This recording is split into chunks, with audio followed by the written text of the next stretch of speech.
नमस्कार दोस्तों, मैं अशोक स्टडी 86 पर आपका स्वागत करता हूं। मित्रों, आज मैं आपके सामने बहुत ही इम्पोर्टेंट सूझ का सिद्धांत लेके आया हूं। मित्रों, यहां से बहुत अधिक क्वेश्चन आते हैं, तो आप लोग वीडियो को अंत तक देखते रहें। मित्रों, जो लोग हमारे चैनल पर नए जुड़े हैं उनको मैं बता दूं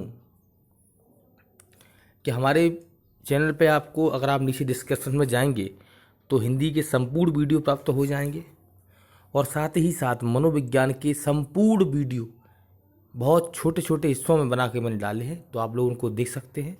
तो वीडियो स्टार्ट करता हूं। मित्रों, सूझ का सिद्धांत। मित्रों,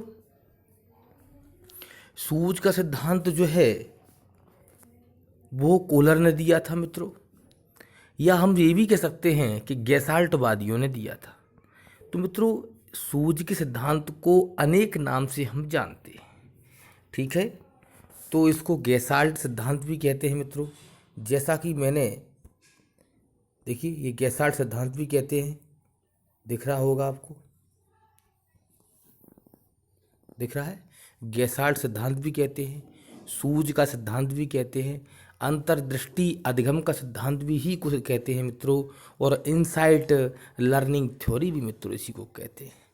इसके और भी नाम हैं: पूर्णाकार का सिद्धांत, समग्र सिद्धांत, सोच का सिद्धांत, पूर्ण से अंश का सिद्धांत, अंतर्दृष्टि का सिद्धांत और सूझ का सिद्धांत, अंतर्दृष्टि अधिगम का सिद्धांत भी मित्रों इसी को कहते हैं। मित्रों, इस सिद्धांत को हम बारे में डिटेल में चर्चा कर लेते हैं। सिद्धांत 1920 में प्रतिपादित हुआ और गैसाल्टवादियों ने प्रतिपादित किया। मित्रों, कहाँ प्रतिपादित हुआ? जर्मनी में 1920 में, या 20वीं सदी भी आ जाता है एक परीक्षा में लिखा हुआ।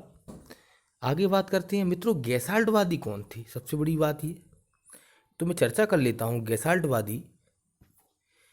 गैसाल्टवादी जो मनोवैज्ञानिक थे उसमें 4 लोग सम्मिलित थे। सबसे पहले इस पर काम मैक्स बर्दीमर ने किया था, फिर कोहलर ने, फिर कोफ्फा ने, फिर कुर्ट लेविन ने किया। तो मित्रों, मैक्स बर्दीमर ने 1911 में काम आरंभ किया और इस प्रयोग से 1916 में कोहलर जुड़े, 1920 में कोफ्फा और 1920 में ही कुर्ट लेविन जुड़े। मित्रों, इन्होंने 1920 में, देखिए ऊपर लिखा हुआ है, गैसाल्ट संप्रदाय की स्थापना की, गैसाल्ट संप्रदाय की स्थापना की और गैसाल्ट स्कूल भी खोला। मित्रों, गैसाल्ट शब्द जर्मनी का है। सूझ की परिभाषा क्या है? सूझ से तात्पर्य हमारा है कि वह चीज़ जो हमारे दिमाग में एकाएक आ जाए, हमें सोचने की ज़्यादा आवश्यकता पड़ती है कोई काम करने के लिए। आप किसी समस्या में जब फंस जाते हैं और उस समस्या को हल करने का कोई दिमाग में एकदम कोई सूझ या कोई बुद्धि आपके दिमाग में आ जाए, उसे ही सूझ कहते हैं। गुड के अनुसार, गुड क्या कह रहे हैं मित्रों? गुड कह रहे हैं सूझ वास्तविक स्थिति का आकस्मिक, निश्चित और तात्कालिक ज्ञान है। क्या है? सूझ वास्तविक स्थिति का आकस्मिक, निश्चित और तात्कालिक ज्ञान है। चलिए मित्रों, आगे बात कर लेते हैं। देखिए, अच्छा मित्रों, एक चीज़ और बता देता हूं मैं, जो आपके कोफा हुए हैं उन्होंने किताब लिखी थी थ्योरी ऑफ गैसाल्ट। क्वेश्चन परीक्षा में कई बार आता है कि कोफा ने कौन सी किताब लिखी थी, थ्योरी ऑफ गैसाल्ट। ये कौन से वैज्ञानिक थे? ये गैसाल्टवादी वैज्ञानिक थे। और गैसाल्ट संप्रदाय में कितने लोग जुड़े हुए थे? 4 लोग थे: मैक्स बर्दीमर, कोहलर, कोफ्फा, कुर्ट लेविन। तो मित्रों, आपको अगर मेरा वीडियो अच्छा लग रहा हो तो कृपया लाइक और शेयर करें और मित्रों को भी शेयर कर दें, जिससे मुझे भी ताकत अंदर से प्राप्त हो सके। अब मित्रों, बात करते हैं केंद्रीय द्वीप पर कोहलर के द्वारा 1913 से लेकर 1918 तक, कब से लेकर कब तक? 1913 से लेकर 1918 तक। देखिए लिखा हुआ है मैंने, 1913 से लेकर 1918 तक वो क्या कर रहे थे वहाँ पर, वहाँ पर मित्रों वो प्रयोग कर रहे थे। ठीक है। कोहलर का प्रयोग, सूझ का सिद्धांत कोहलर द्वारा किए गए कुछ प्रयोगों पर आधारित है। कोहलर ने कई तरह के पशुओं पर प्रयोग किए, जैसे वनमानुष, बंदर, मुर्गा, कुत्ता। अब मित्रों देख लेते हैं। देखिए, कुत्ता ये होता है, मुर्गा ये होता है, बंदर ये होता है मित्रों, और चिंपैंजी ये होता है। ठीक है। सुल्तान नाम का चिंपैंजी था, 6 अन्य चिंपैंजी पर प्रयोग किए। उन्होंने क्या किया, देखो, जो पहली बार मित्रों प्रयोग किया, समझना बात को, बहुत छोटी सी तरह बता रहा हूँ। पहला प्रयोग उन्होंने किया तो एक कमरे में उन्होंने कुछ ऊंचाई पर केले टांग दिए और एक बॉक्स रख दिया। बंदर ने क्या किया, उस बॉक्स पर चढ़कर केले तोड़ लिए। फिर उन्होंने क्या किया, दोबारा प्रयोग किया। दूसरे प्रयोग में मित्रों क्या किया, वहाँ उन्होंने 2 बॉक्स रख दिए। क्या रख दिए, 2 बॉक्स रख दिए और केले कुछ ऊंचाई पर टांग दिए। तो क्या किया, सुल्तान नामक चिंपैंजी ने उस एक बॉक्स को दूसरी बॉक्स के ऊपर रखकर, एक बॉक्स को दूसरे बॉक्स के ऊपर रखकर, ये देखिए, केले प्राप्त कर लिए। दिख रहा होगा, समझ में आ रहा होगा रख के। अब मित्रों क्या हुआ, लास्ट प्रयोग क्या किया उन्होंने क्या किया कि 2 छड़ी रख दी। छड़ी माने लकड़ी, जो आपस में जुड़ने वाली थी मित्रों, और केले कुछ ऊंचाई पर टांग दिए। सुल्तान ने क्या किया, छड़ी को जोड़ा और उन केलों को प्राप्त कर लिया। तो मित्रों ये सब बातों से इतना सिद्ध हुआ। देखिए, इस सिद्धांत इतनी चर्चाओं से क्या सिद्ध हुआ, तीसरे प्रयोग करने के बाद में लिखा हुआ है, नोट में लिख दिया। देखिए, उस वनमानुष चिंपैंजी सुल्तान के समान ही बालक और व्यक्ति भी सूझ द्वारा सीखते हैं।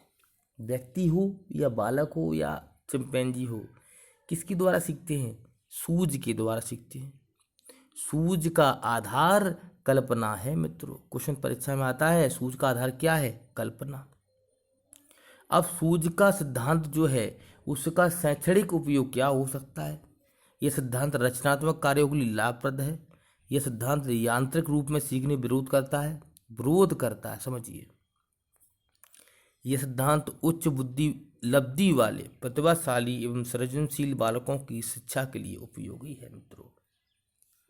उद्देश्य स्पष्ट होने पर ही अंतर्दृष्टि का विकास होता है। यह सिद्धांत बालकों की बुद्धि, कल्पना व तर्क शक्ति का विकास करता है मित्रों। यह सिद्धांत गणित, विज्ञान, व्याकरण जैसे कठिन विषयों को बहुत आसानी से पढ़ा देता है। नवीन ज्ञान की आवश्यकता, योग्यता तथा सार्थकता पर बल देता है। यह सिद्धांत समस्या समाधान के लिए सर्वोत्तम उपयोगी सिद्ध होता है मित्रों। इस सिद्धांत के माध्यम से पूर्ण से अंश की ओर शिक्षण सूत्र निकलता है। किस तरफ निकलता है, पूर्ण से अंश की ओर। इस सिद्धांत से खोज विधि का जन्म हुआ है मित्रों। कौन सी विधि का जन्म हुआ है मित्रों, खोज विधि का जन्म हुआ है। यह विधि निर्माण में सहायक होता है, अनुसंधान करने में सहायक होता है। बहुत मोस्ट बात बता रहा हूँ, ये बात परीक्षा में हमेशा आती रहती है मित्रों। अच्छा मित्रों, एक बात और कर लेता हूँ आपसे। छोटे बालकों के मानसिक विकास पूर्ण नहीं हो पाता। इस दृष्टि से उनके लिए अनेक प्रयत्न व भूल द्वारा सीखना उपयुक्त होता है। अब प्रयत्न व भूल का सिद्धांत किसने दिया है मित्रों, थार्नडाइक महोदय ने दिया है। थार्नडाइक का सिद्धांत क्या है, प्रयत्न व भूल का सिद्धांत मित्रों। अब किशोर बालकों या बड़ी कक्षाओं वाले बालकों के लिए बौद्धिक विकास पूर्ण हो जाता है। उनके अधिगम हेतु अंतर्दृष्टि सिद्धांत अधिक उपयोगी है। मतलब यह सिद्धांत जो है, कौन सा, सूझ का सिद्धांत छोटे बच्चों पर प्रयोग नहीं किया जाता। यह सिद्धांत हमेशा मित्रों बड़े बच्चों पर प्रयोग किया जाता है।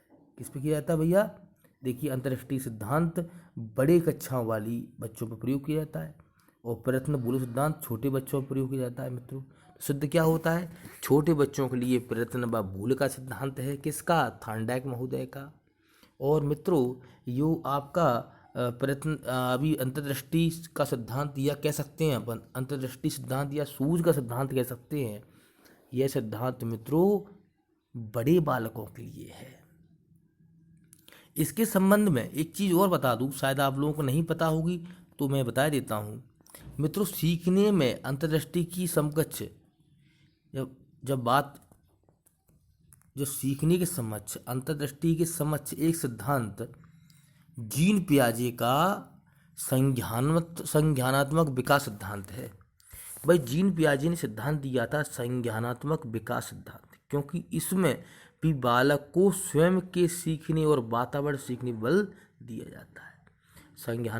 संज्ञानात्मक जो विकास का सिद्धांत जीन पियाजे ने दिया है, उस सिद्धांत में बताया जाता है कि बालक स्वयं अपने द्वारा और वातावरण के द्वारा सीखता है। मित्रों, इस सिद्धांत के संबंध में मुख्य बातें क्या हैं, देखिए चर्चा कर लेते हैं। सन 1911 में बर्दीमर ने इस सिद्धांत को गेसाल्ट या सूझ अंतर्दृष्टि सिद्धांत सर्वप्रथम प्रारंभ किया। मतलब ऐसे कह सकते हैं कि मैक्स बर्दीमर, पिछली मैं अबे थोड़ी देर पहले बता के आया हूँ, थोड़ी देर पहले मैंने आपको बताया था कि शुरुआत 1911 में बर्दीमर के द्वारा की गई। किसकी? गेसाल्ट सिद्धांत, सूझ का सिद्धांत, अंतर्दृष्टि, इसी एक ही नाम है इन सब का। शुरुआत की गई 1911 में। कोहलर बर्दीमर के प्रयोग से जुड़े। कौन जुड़े भैया? 1911 में कोहलर जुड़े। किससे? बर्दीमर के प्रयोग से। अब क्या था? जो कोहलर थे मित्रों, वो कोहलर आपके उस समय चिंपैंजी नाम के वन मानस पर प्रयोग कर रहे थे। क्या कर रहे थे? प्रयोग कर रहे थे।